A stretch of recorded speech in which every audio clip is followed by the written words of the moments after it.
वीरपुर नाम का एक देश था जहाँ के राजा वीरसेन बहुत ही प्रतापी राजा थे। लेकिन कुछ ऐसी परेशानी थी राजा वीरसेन को कि जिसकी वजह से वह स्वयं ही परेशान रहते थे, और वह परेशानी किसी और की नहीं, उनकी खुद की थी। एक दिन की बात है, राजा वीरसेन अपने कक्ष में बैठे हुए अकेले ही सोच रहे थे। मेरे सर में इतने ज़्यादा दाने हो रहे हैं कि मैं दिनों रात सो भी नहीं सकता। लेकिन मैं किसी नाई से अपने बाल कटवा भी तो नहीं सकता हूँ। आखिर किसी नाई को बुलाऊंगा तो मेरा राज खुल जाएगा। मैं किसी से कैसे कहूँ कि मेरे सर में एक नहीं बल्कि दो दो सींग उगी हुई हैं, और इन सींगों की वजह से मुझे बहुत परेशानी उठानी पड़ती है। एक काम करता हूँ, बब्बन नाई को बुलाता हूँ और एक बार उससे बात करके देख लेता हूँ। दूसरे दिन राजा राज दरबार में आकर के अपने सैनिक से बोले, जाओ, जा करके बब्बन नाई को बुला करके लेके आओ। बब्बन नाई से कहो जा करके कि तुम्हें राजा जी ने तुरंत बुलाया है, तुरंत राज दरबार में उपस्थित हो। जो आ गया महाराज। सिपाही बब्बन नाई को बुलाने गांव की ओर जाता है और बब्बन नाई के घर पहुंचकर बब्बन नाई से कहता है, बब्बन नाई, तुम्हें राजा जी ने राज दरबार में अभी तुरंत उपस्थित होने का आदेश दिया है। तुम्हें मेरे साथ चलना होगा। अरे भैया, लेकिन मैंने तो कुछ भी नहीं किया है, मुझे राजा जी ने क्यों बुलाया है? वो सब मुझे कुछ भी नहीं मालूम, तुम तो बस मेरे साथ चलो। मुझे राजा जी ने जो करने को कहा है मैं वही कर रहा हूँ। तुम्हें लाने बोला है, तुम मेरे साथ चलो बस। चलो भैया, चल के देखते हैं आखिर क्या बात करनी है राजा जी को मुझसे जरूरी। चलो। बब्बन नाई राज दरबार में राजा जी के सामने आता है और कहता है, महाराज की जय हो। महाराज, ये सिपाही कह रहा था कि आपने मुझे दरबार में बुलाया है।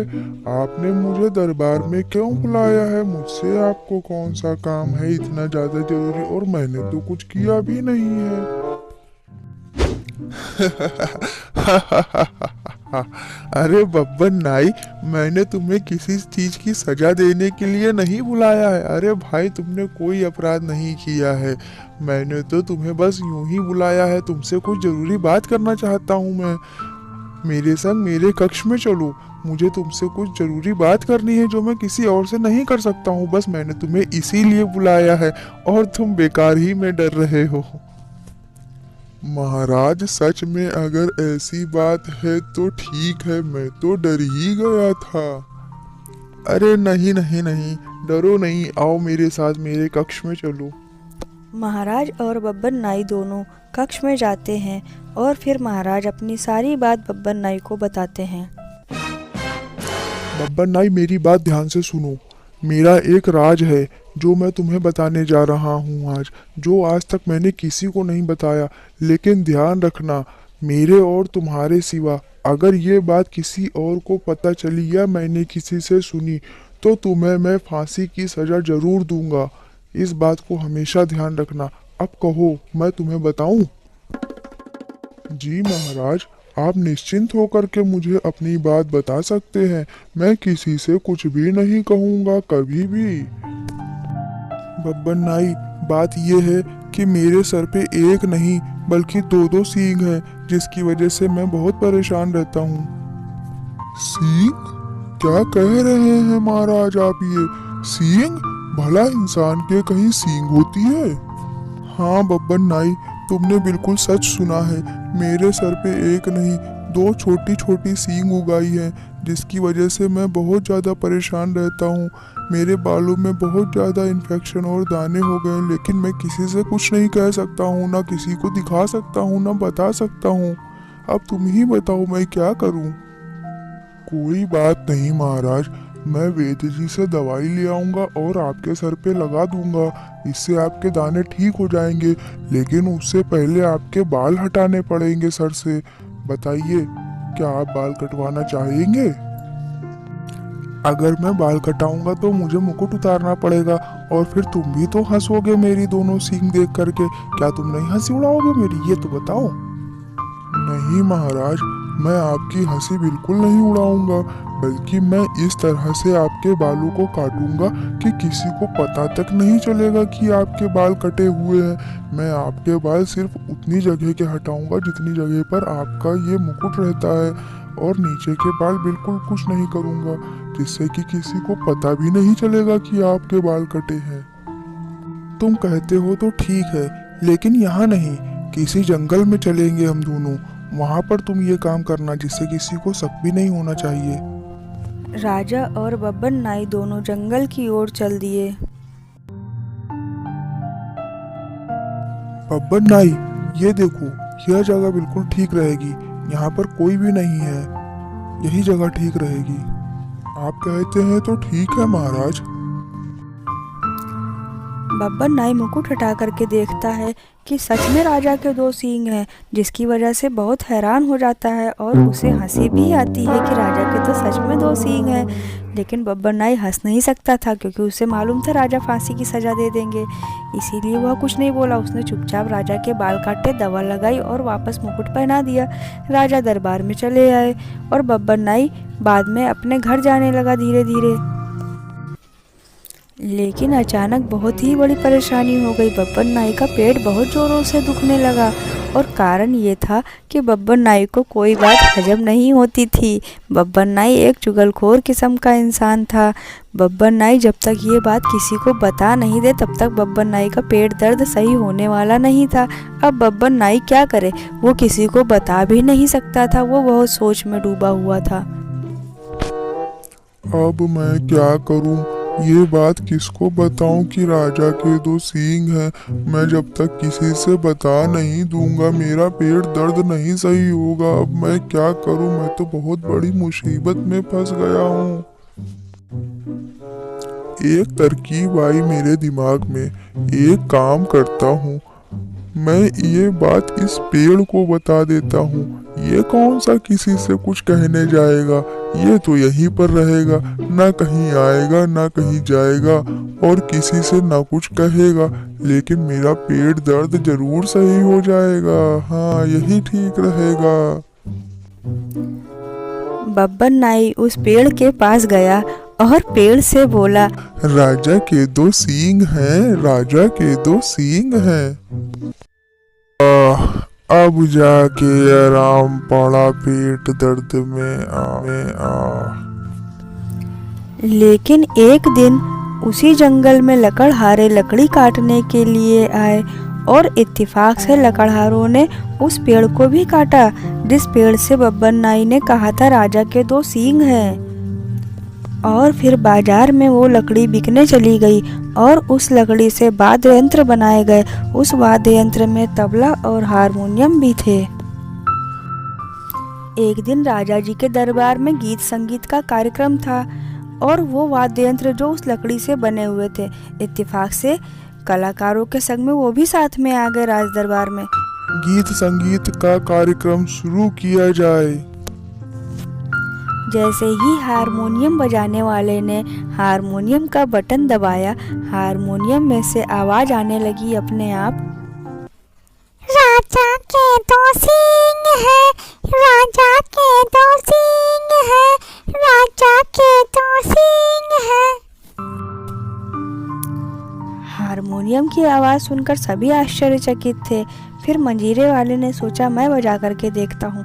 मंजीरे वाले ने जैसे ही मंजीरा बजाना शुरू किया, उसमें से आवाज़ आई, किन्ने कहा, किन्ने कहा, किन्ने कहा, किन्ने कहा।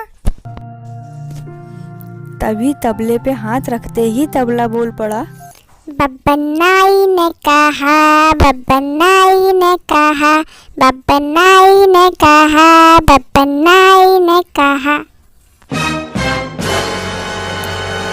ये सब बातें सुनकर राजा को बहुत ही गुस्सा आया, और राजा बोले, ये सब तुम लोग क्या बजा रहे हो? इसमें से कैसी आवाजें आ रही हैं? ये तरह तरह की क्या बोल रहे हैं ये सब तुम्हारे बाजा? और बब्बन नाई को तो मैं देख लूंगा। बब्बन नाई को तुरंत दरबार में पेश किया जाए मेरे सामने। सिपाही बब्बन नाई को फिर से एक बार बुला कर लाते हैं दरबार में, और बब्बन नाई दरबार में आते ही बोलता है, महाराज की जय हो। आपने मुझे क्यों बुलाया है महाराज? फिर से कोई जरूरी काम है क्या? जरूरी काम? एक बार तुमने बुला करके इतना अच्छा काम कर दिया कि कुछ पूछो ही नहीं। ये तुमने क्या किया? तुमने वो बात किससे किससे कही थी? मुझे सच सच बताओ, नहीं तो तुम्हें मैं फांसी की सजा दूंगा। नहीं महाराज, मैंने किसी भी इंसान से नहीं कहा, आपकी कसम। अब तुम कसम भी मेरी ही खाओ, जिसमें मरूं भी तो मैं ही मरूं। सच सच बता, आखिर क्या बात है? अगर तुम सच बोल रहे हो तो क्या ये सब बाकी की बातें झूठ है? सुनाओ भाई, इसको सुनाओ, ये ऐसे नहीं मानेगा। और फिर एक बार संगीतकारों ने बाजा बजाने की कोशिश की तो फिर से वही आवाज आई।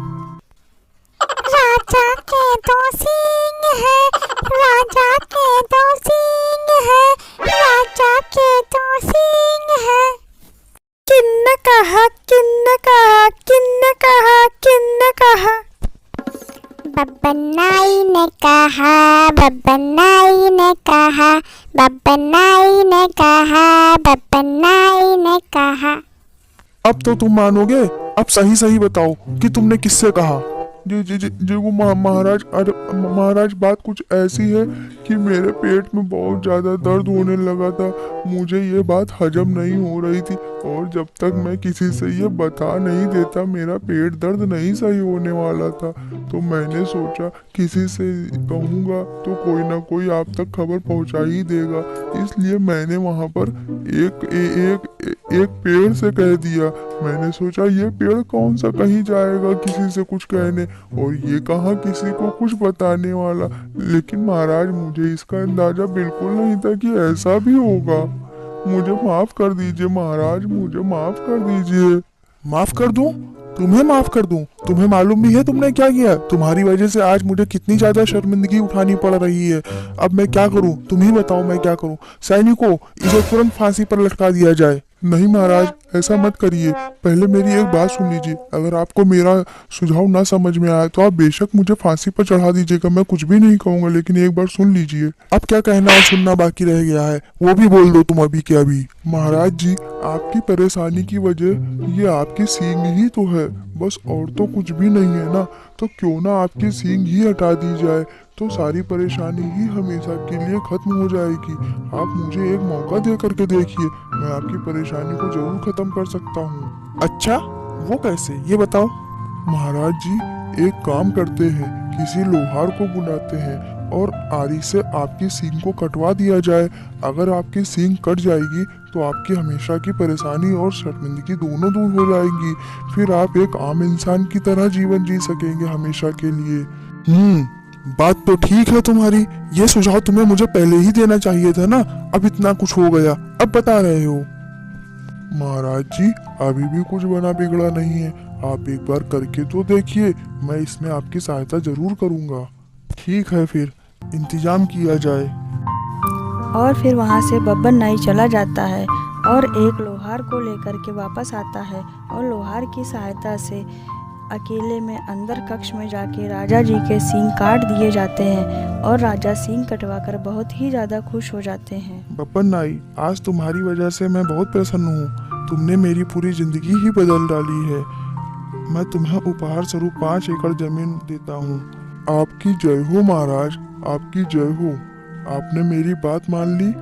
बस मुझे यही सबसे बड़ा उपहार मिल गया कि मेरा जीवन बच गया और आपका जीवन सुधर गया। महाराज, मुझे जमीन नहीं चाहिए। किसी की सहायता करना ही इंसान का परम धर्म है महाराज। बस मैंने वही किया, मैंने अपने धर्म निभाया है महाराज। मुझे कोई उपहार नहीं चाहिए इसके लिए। वाह बब्बन नाई वाह, तुमने तो हमारा दिल ही जीत लिया। ये तो बात तुमने बिल्कुल सच कही। तुम्हारे आगे तो हमारा ये उपहार बिल्कुल तुच्छ साबित हुआ बब्बन नाई। तुम हमेशा खुश रहो बब्बन नाई, हम ईश्वर से ऐसी प्रार्थना करते हैं। अब बताओ ये उपहार कैसा रहेगा? ये बिल्कुल ठीक है महाराज, अब ठीक है।